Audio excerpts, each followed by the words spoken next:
बीड जिल्हाधिकारी विवेक जॉन्सन यांनी केली खरीपाची पेरणी, शेतकऱ्यासोबत साधला संवाद, आत्महत्या न करण्याचे केले आवाहन। बीडचे जिल्हाधिकारी विवेक जॉन्सन यांनी खंडाळा येथे शेतकऱ्याच्या शेतात उतरून चक्क केली सोयाबीनची पेरणी। ह्या परिसरात सध्या शेतकरी पेरणीच्या कामात व्यस्त असून त्यांच्या ह्या मेहनतीला प्रशासनाचा पाठिंबा असल्याचे प्रत्यक्ष कृतीतून दाखवत जिल्हाधिकाऱ्यांनी स्वतः शेतमळ्यात उतरून सोयाबीनची बियाण्याची मूठ धरून पेरणी केली आहे। ह्यावेळी तहसीलदार चंद्रकांत शेळके, जिल्हा कृषी अधीक्षक सुभाष साळवे, मंडळ अधिकारी, कृषी सहाय्यक, ग्रामस्थ आणि शेतकरी मोठ्या संख्येने उपस्थित होते।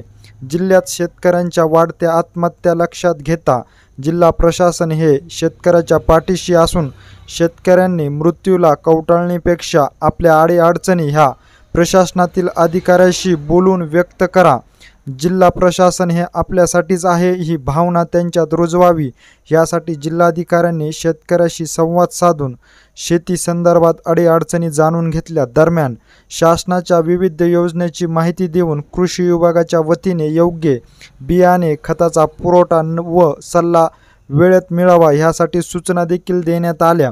जिल्हाधिकाऱ्याच्या ह्या सकारात्मक भूमिकेचे सर्वत्र कौतुक होत असून एका छोट्याशा गावामध्ये जिल्हाधिकारी विवेक जॉन्सन यांनी थेट शेतामध्ये जाऊन खरीपाची पेरणी केल्यामुळे सर्वत्र त्यांचं कौतुक देखील केलं जात आहे।